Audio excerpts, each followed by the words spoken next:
Welcome to A Century of Service, Stories of Alberta's Military History, sponsored by the South Alberta Light Horse Regimental Association. My name is Ian Parkinson. I'm a member of the United Services Institute of Medicine Hat. I have two very celebratory guests with me today and some unusual background. I have Rosanne Binney, who is an ex-commanding officer of Medicine Hat Air Cadets, and her daughter, Adrienne Duffield now, nee Binney, who was an Air Cadet and is now a Canadian Instructor Corps instructor, following in her mother's footsteps. And I'm led to believe Adrienne's husband is going to take over command of the Air Cadet Corps from Adrienne. So this will be 3 generations running the same Air Cadet Corps in Medicine Hat. And there are other interesting familial connections as well. So welcome, Rosanne and Adrienne. Thank you for having us. So we'll start with you, Rosanne, because seemingly you're the main culprit. You come from military involvement before you had a family. How did that work?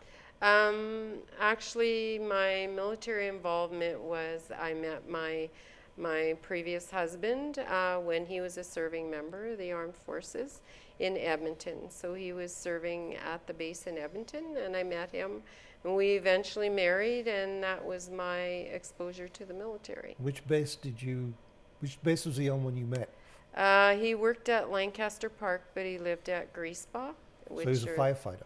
He was a firefighter and serving in the fire hall on the Lancaster base where they had the airport. Okay, so where did you move from there? He actually moved we moved to Medicine Hat from Edmonton. He had obtained employment out at CFB Duffield in the fire hall, so he started to move there, and we moved our family here and have been here ever since. Okay, so what did you do while you were, your husband's at Suffield as a firefighter, what were you doing?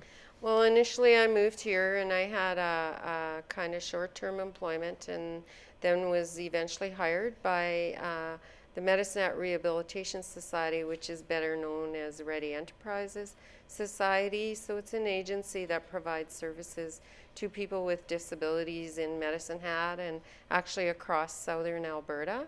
So I obtained employment there and worked through progressive administrative positions, becoming the executive assistant, and that's the role that I hold today.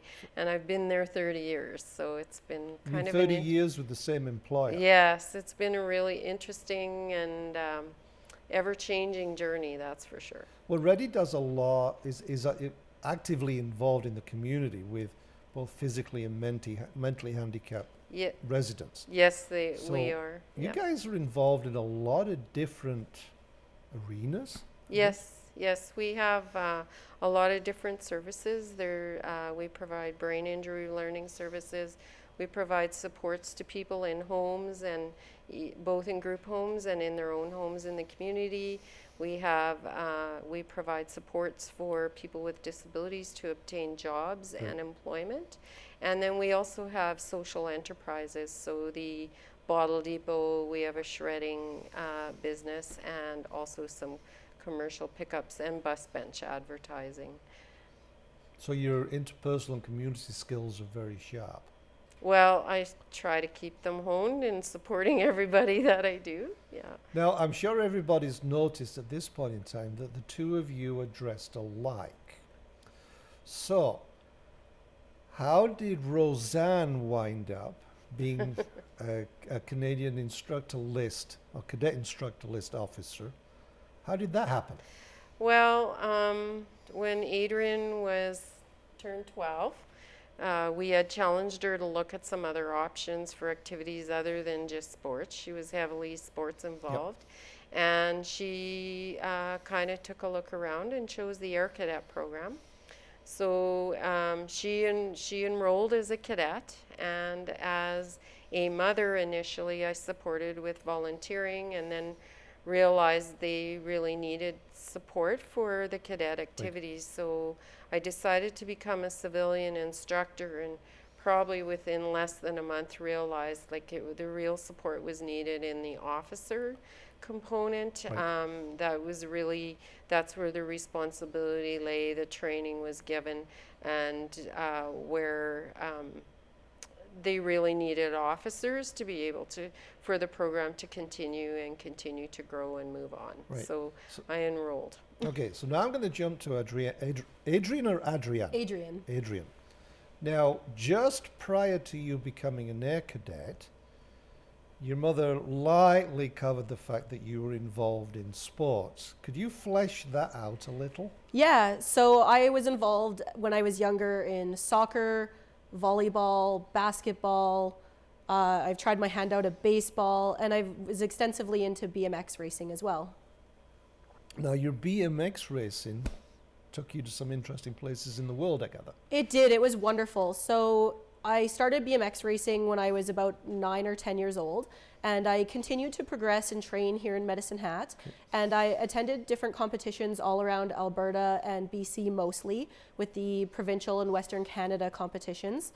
Then once I got a little bit older, during my cadet involvement, I also BMX raced, and I grew to the level where I was no longer in the youth category, where I actually took the jump into the elite women category, and I placed #1 in Alberta and #2 in Canada, and I qualified for the World Championships in 2007, which were actually held in Victoria. Ah. So easier on your mother's pocketbook for travel expenses. We did a lot of fundraising. A lot of us went from locally. There was about 7 or 8 people that qualified here. Right. There's a great program here in Medicine Hat. And we did a lot of fundraising to prepare for that, a lot of training to prepare for that. I actually was sponsored during that time by CFB Duffield, had an elite athlete grant. Yes. Yeah, and because my father worked out at the fire department in Suffield, he was actually able to apply. It was for children of civil servants or members that are working for Suffield. And he was able to apply for that grant, and I was accepted. And so they did pay some money as well as support me during that time as well.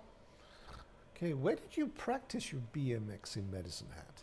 So there's a BMX track up by the Family Leisure Center. So that's where we did the majority of our BMX training. Okay, so now you've been given this opportunity by your mother to pick something that's not sports related. Yes. Although given the length of your list, I'm surprised you had time for school. So what did you pick? So I did pick Air Cadets. Speaking with different people that I knew and my neighbor, I did choose the Air Cadets, and that was something that was the best decision of my life. It's really led me to where I am today, and it's had an impact on everything in my life that I've done, from teaching you perseverance and dedication to something that you want to achieve. And I was very successful as an Air Cadet, and it's really led me to being successful in my career and my life that's followed. So what initially attracted you to the Air Cadets? I think it was the variety of activities. There is marksmanship, there's sports, there's drill. There's just a whole different variety of activities that are available, where even if there's one portion of the program that you don't like as much, there's always something for every person, every youth. Right. Now, going back to your mother, you now moved from being a civilian instructor, soccer mom support type person. Now you've gone through your basic officer qualification. You're wearing a uniform. Where did you go from there? How did it feel? What were your apprehensions and enthusiasms? I don't know. Probably most of my apprehensions were when I was CO. Yep. Probably because the weight of the responsibility is there, and that's usually where you have to deal with some of the other issues. But we are really have good backing and support with that as well. The things that were really good to me were like working with the youth all the way through. Absolutely was the highlight. A lot of the Air Cadet activities that are offered were things that were right up my alley. I was much like Adrienne in my youth, where I was heavily involved in sports. Right. And I loved camping and I loved survival things myself. So that was all right up my own alley. And then the other factor that was really rewarding to me was all the training that was provided. It was really just dovetailed. I love learning, and I'm a lifelong learner, and I continue to learn. And all the training that I got was very valuable. and all the training also dovetailed with my civilian employment. My civilian employment dovetailed with the military training that I was getting. So I just felt I could continually grow and learn and about different things than I was learning. Like each area was a little bit different, but it also kind of dovetailed together. Okay. Walk me through one or two of your officer courses. Like, where did you go? What did you do? What did you come out with at the end? At the end, probably the most memorable one was the basic officer course for me. It was a huge awakening to the military environment because I was a mom. Yep. And I went into this barrack situation, sharing a room with 6 other people. I had never been a cadet, so I had to study 4 times harder than most of my peers on the course because a lot of them were ex-cadets. So we were actually studying a lot of stuff they already just knew. And, Yep. you know, drill, I had never been exposed to drill, and I wasn't terrifically great at it either. So it was a really interesting experience. That was probably the most challenging course for me because I wasn't sure I was going to actually make it through. It was just so foreign to me. Going from a soccer mom to a cadet instructor, that's Yeah. a huge change. But the one thing that impressed me the most in that course was when I was absolutely at my rope's end and I was ready to walk out the door. There was a knock on the door one night, and this young woman came in and, "Where's your boots?" And I'm like, "What do you mean, where's my boots?" "Well, your boots, we want to see your boots." I had actually decided I was going to pack. And she took my boots and she walked out the door, and a few minutes later there was a knock on the door, and they said, "Where's your shirt? You know, where's your uniform? And we're going to iron your uniform for you." And they took my uniform, and when that happened, I realized I can't go. Like, these people are really supporting me and they're trying to help me through this. And so I stuck it out and I made it through, and then started to take more courses and felt a little better and more confident each time. Well, So, yeah, it helps when you know what you're doing. yeah, it does. Like even getting up at 6 o'clock in the morning to iron your uniform, and it was like, that's, like brutal, right? Been there, done that. Yeah. So, Yeah. Adrienne, your mum's now disappearing during the summer on courses to be an officer cadet, a lieutenant, the captain, the CO, the admin officer, the supply officer, but you're also taking courses as well.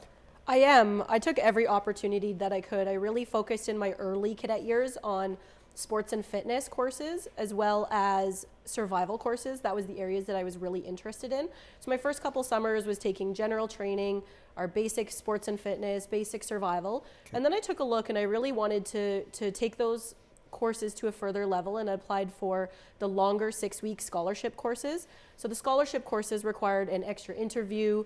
There was my school marks, a narrative. There was a lot more involved with it. And I did go through a boarding process, and then I did achieve every scholarship that I put my mind to achieving. So I went ahead with the fitness and sports instructor course, Okay. the survival instructor course, and my most coveted is my glider pilot license.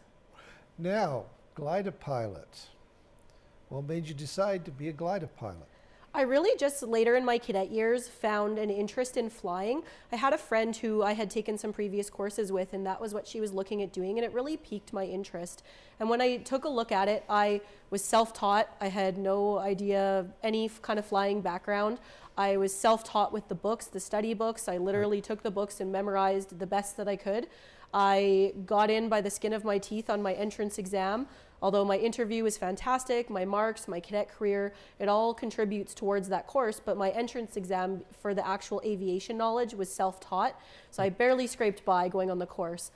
But when I actually went on the glider pilot scholarship, it was incredible. Like, you do an entire 6 weeks of just training. You're doing half days of ground school training, half a day of flying, which equates to a couple of flights for yourself, but it's also for all of your fellow peers, and a lot of physical fitness pushing gliders back and forth.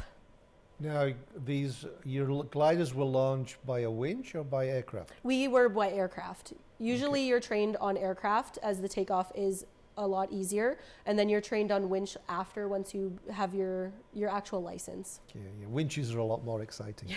They are. I think that my first experience was a winch when it was my very first flight after coming back from summer training. Now, you briefly mentioned what it took to get into the glider program, but go through that again. List off, you didn't just sign a piece of paper here. You worked for this.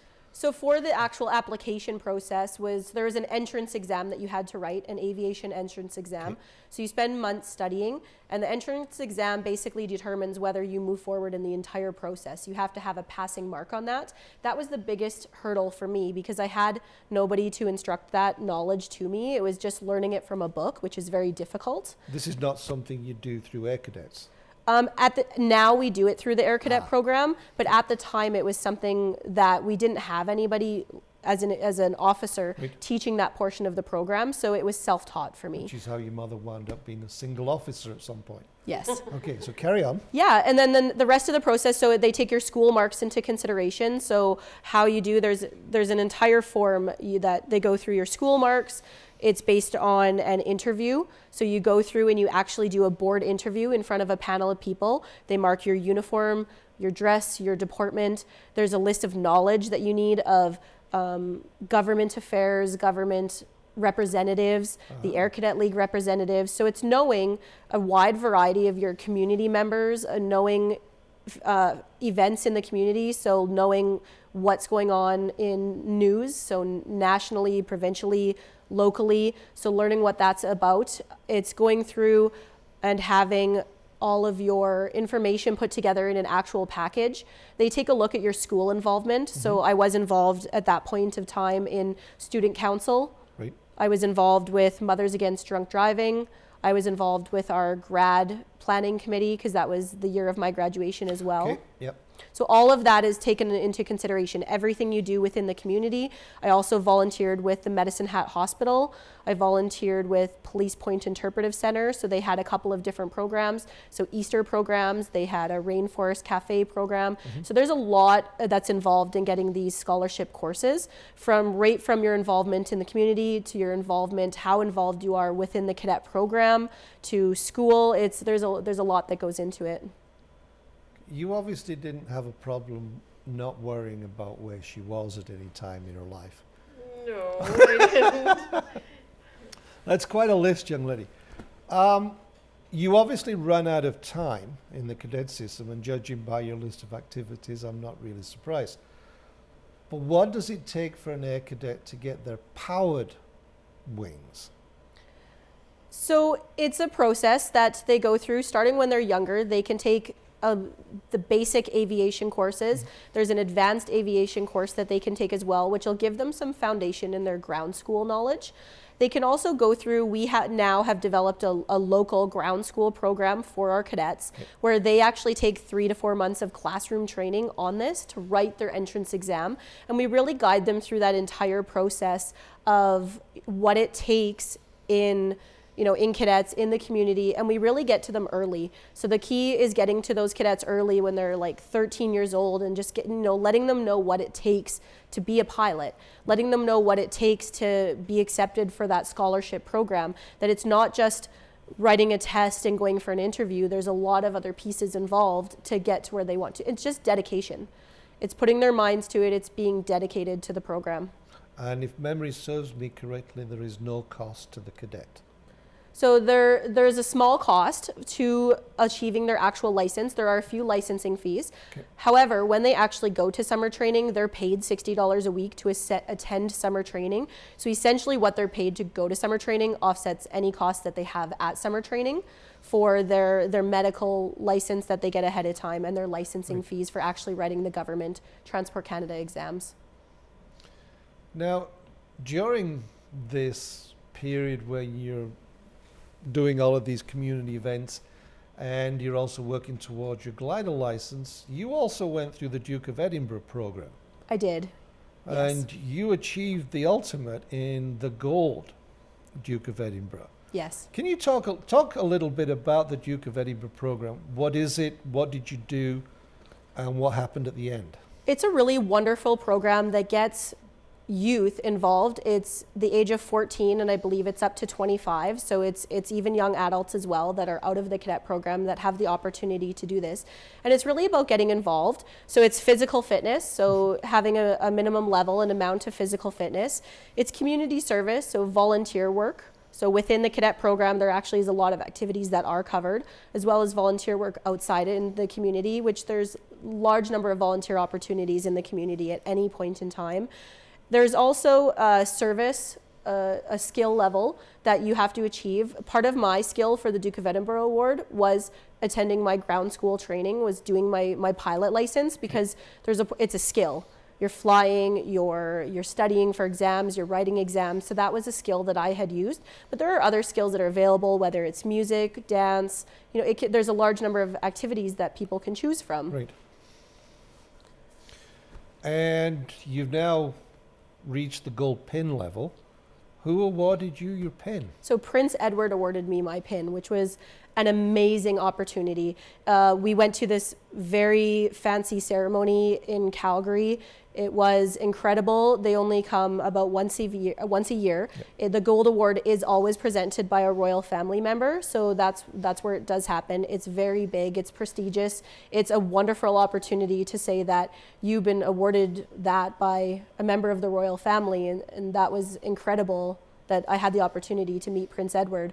The most memorable thing about that was receiving my award, but also going to a meet and greet after and actually speaking with him. And he took time out with all of the gold award recipients and actually spoke with us one-on-one. And that is the most memorable thing to this day, that, having that one-on-one conversation with him, and it was an incredible opportunity. So how many years did it take you to do it?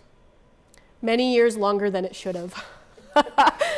The longest part is actually just putting all of the information together. Right. I could have achieved because I did the bronze, the silver, and the gold level. So at the bronze level, the bronze takes 6 months. At the silver level, if you have taken the bronze, it's only an additional 6 months to do the silver. Or if you attend right into the silver, then it's a full year. So because I did all of the award levels from start to finish, it was 3 years of work. So 3 years of physical fitness, community service. Okay. We did an adventurous journey, which is with our cadets going out on survival exercise and putting that all together. So 3 years, it actually took me about 7 years. And most of that was just taking some time to fill out the book.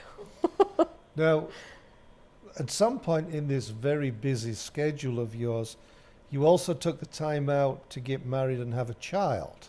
Yes. So this came along later on. So once I left the cadet program, I had the opportunity to become an officer and give back. So it started out as just volunteering with the squadron. So once I aged out, I love the way these young children say they aged out. Yeah. That's fine. Once I left the cadet program at age 19, I didn't want to leave the program. Okay. I wanted to come and give back. So part of my life is giving back to the community. That's what I do in a variety of different ways. And giving back meant coming back as a volunteer. So I did start as a volunteer, and then I became a civilian instructor with the cadet program. And in 2007, I did enroll in the Canadian Forces, and I became an officer cadet. Is this beginning to sound familiar? It is, yeah. So you became an officer cadet. Now, once you did your officer cadet training and you were sworn in by who as an officer of the Canadian Forces? I was sworn in by my mother, who at the time was an officer of the Canadian Forces, and she was wonderful to have her do my swearing in. So this is the beginning of the mother-daughters. It is. It's the very beginning. So you worked through your officer cadet roles all the way through to captain. Yes. And then you became the commanding officer of the Medicine Hat Air Cadet Corps. I did. So in 2015, we had our change of command ceremony. I had gone through all of my courses, taken my commanding officer course, and I did in 2015 take over from my mom as the commanding officer of the squadron. You're starting a trend here. We are.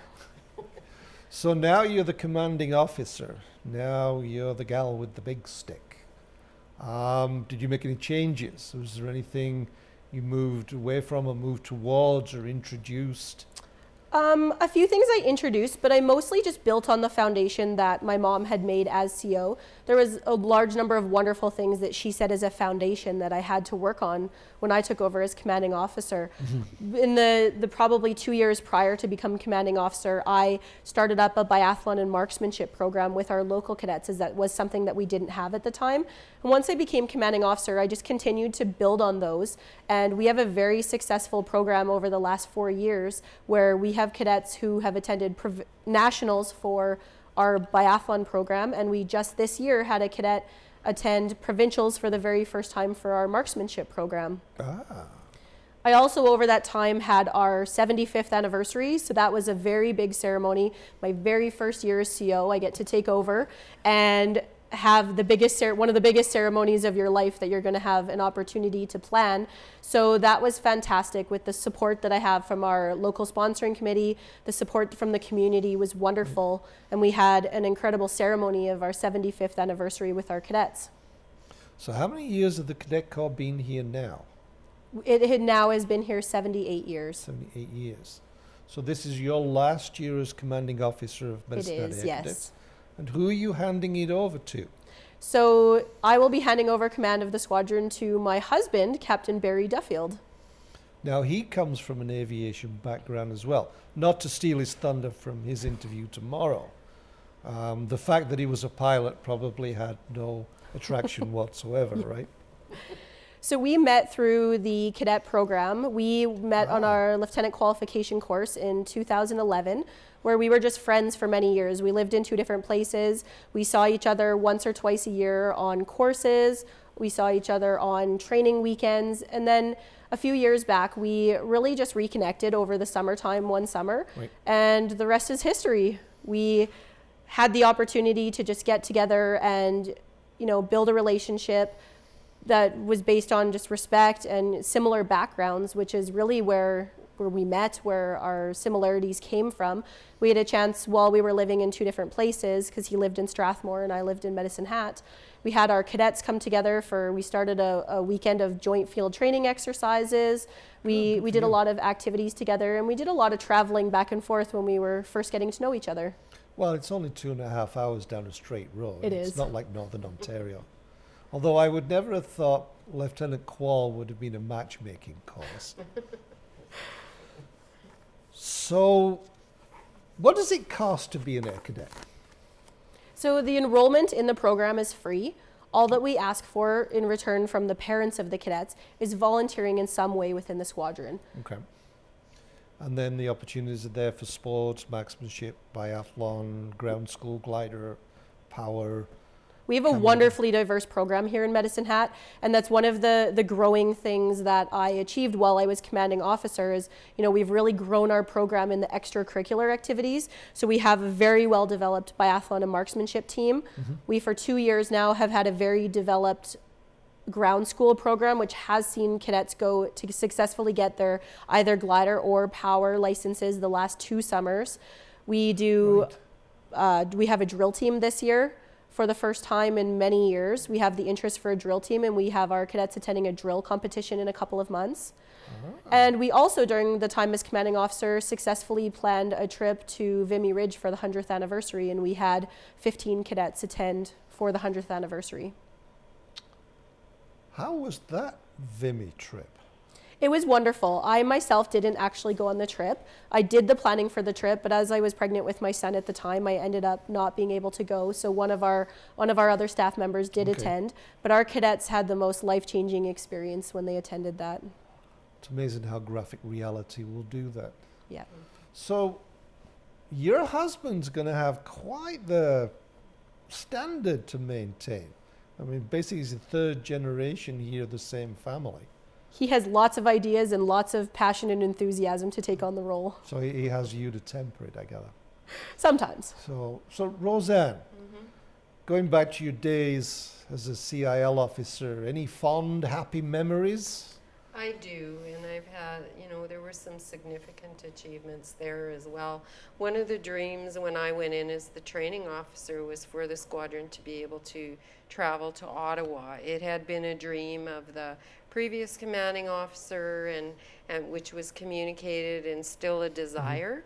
So that was one big trip that I was able to pull together, and we took 40-some cadets with staff to Ottawa in around early 2000s. Okay. And it was really, really a good trip as well. So visiting the nation's capital. Yes, we Fort did. Crazy on the Rideau was okay. Yeah, we had visited a lot of the museums there. We went to the Parliament buildings. We traveled to some air museums. It was it was a fast trip, but it was a really, really good trip. Well, keep the children tired and they don't get into Yes, trouble. that's right. Any other fond memories? Yes, officers that I've met through the program and some of the relationships there, and not only in Medicine Hat, but beyond. So, we have in southern Alberta, there's kind of a group, and it's really nice when we all come together and we meet and we're able to compare. And there's such diversity between a big city squadron and a rural or an outlying squadron like ours. Like the challenges, some of the challenges are the same and some of the challenges are different. Right. And as an example, for many, many years, Captain Furman and I were the only officers. And so we switched command back and forth. We covered all the activities because at that time the supervision was a little bit different. So both of us had to be on every activity. Yes. And once we did start to get other staff, I was the only female officer. So I often still had to go on every activity because we had to have female officer supervision. So some of that is fond memories and some of it isn't. I think the biggest thing is the relationships with the officers and the cadets, and watching cadets achieve and you have your really high performing cadets who achieve, and then you have other cadets who maybe can't achieve as high a standard, but they achieve a high standard for themselves. And it's the program that gives them the confidence and the ability to move through that and achieve that. And that's what I've always really liked and believed about the program. So. And now you can share a room with 5 other people and press your uniform. That's right, I can. How about you, Adrienne? Fond memories, special occasions? There must be a couple. Oh, many, many occasions, from, having those special ceremonies when I was a cadet to meeting just different officers all the way around the country. I attended a large number of just courses, every course that I could as an officer, because you have that opportunity to grow your knowledge and also take back knowledge to grow the cadet program. So it's really been wonderful, obviously, meeting my husband to be, early on in my cadet officer career, and later that turning into the wonderful family life that we have. I've also had the opportunity for the Regional Cadet Instructor School to take a role in teaching other officers. So I actually instruct on the environmental training course, so the air environmental training course, as well as the training officer course, and that's been a wonderful opportunity. So it's a different level of training. So you take the training that you give cadets, which is different than adult training and adult learning. So having the ability to go out on the air environmental training course and teach adults what they need as an officer to achieve that level that's expected of them, and also train them on how to take back that survival knowledge back to their cadets to teach it at the squadron, has been a wonderful opportunity. I've really made some good friends in the directing staff from all the way around the country. I have friends from literally BC to the East Coast, friends that are now living in England. I know people from anywhere that at any time I could go for a coffee and just meet with great friends. Well, somebody did once tell me more than 30 years ago now that once you're a member of, especially the Canadian military, it doesn't matter where you go, you're never alone. You always know somebody. But when you speak to the topic of environmental training, you're talking the air environment. Yes, it's air environmental training. So we're teaching them about survival, so how to build lean-tos, how to collect food and water. It's meant in the term of, if there was a downed aircraft, what would you do? What supplies do you have? How would you survive until a search and rescue team would find you? Okay. We're teaching them everything from how to build a lean-to, collecting food, collecting water. We're teaching them about survival psychology. And with that, we're actually teaching them air training topics as well. So basic navigation of an aircraft. We're teaching them basic skills to use on the radio, correct terminology to use on the radio. Yeah, not CB language. Adrienne, could you expand a little more on the air environmental training syllabus? With the air environmental training, the course is really tailored to new officers who've never had experience with a survival situation where, in theory, if there was a downed aircraft and you had the materials that were on board the aircraft, how would you survive in the field with shelter, food, water, the survival psychology that comes into that situation, and also the basic knowledge of aviation, so navigational skills, how to plot a track on a map, an aviation map. And we do radio communications as well, so that these officers that we're training have some basic skills with the radio. And all of these skills translate back to what the cadets are learning in the cadet program. And they really have the opportunity to learn that knowledge, but also how to teach that knowledge to their own cadets. So I guess your mum's a prime example. A lot of your officers then very likely don't have a military background. That's correct. A large number of our officers don't have a military background. They come either from within the cadet program as cadets themselves or as parents, sometimes just as volunteers from within the community that we take on in officer positions, and then also members from throughout different areas of the military that transfer into the program as well. So if you want to be involved, basically show up. Yeah, absolutely. There's every level of involvement available from a volunteer who comes out just to help on a parade night, who wants a minimal amount of volunteering to put in, and then there's the opportunity for people to be in uniform all the time for joining the Canadian Forces as an officer, and there is always a need for that within our cadet program, with many members retiring in the coming years and cadets who are aging out of the program but not necessarily coming back to the program. We welcome new officers from all stages of life at any time within our cadet program. Is there an opportunity for officers of cadet corps to instruct new officers, say during the summer? Is there an officer cadet school? So in the summertime, they do take on a large number of staff, our regional cadet support unit, to instruct the cadets during the summertime. So there's lots of opportunities for officers and civilian instructors to go through and be teaching cadets in the summertime at the summer training, whether that is in Cold Lake, Vernon, Gimli, Manitoba, and a large number of other cadet training centers around the country. Once you retire as the commanding officer and your husband now is the CO, where are you going to go? What are you going to do? I'm going to continue on with the same Air Cadet Squadron in a little bit different role. For the first year, I'm going to step back as Deputy Commanding Officer. And I really just want to get back into working right with the cadets again. Yes. So instructing with the cadets, doing hands-on work. I'd like to do some sports training with them, so our physical fitness. I'd like to work on them with maybe helping out with a little bit with the ground school training, just really spending time more one-on-one with the cadets again, as opposed to commanding officer, where you don't necessarily get that opportunity as you're more of a liaison. Chained to a desk. And I'm also looking forward to the opportunity to just have time with my family, with my son Quinn, who's 1 year old, and my husband Barry, and just enjoy the summer, enjoy some time to go traveling. We're right now in a couple weeks' time going to England. We're actually planning a trip to Hawaii next year as well.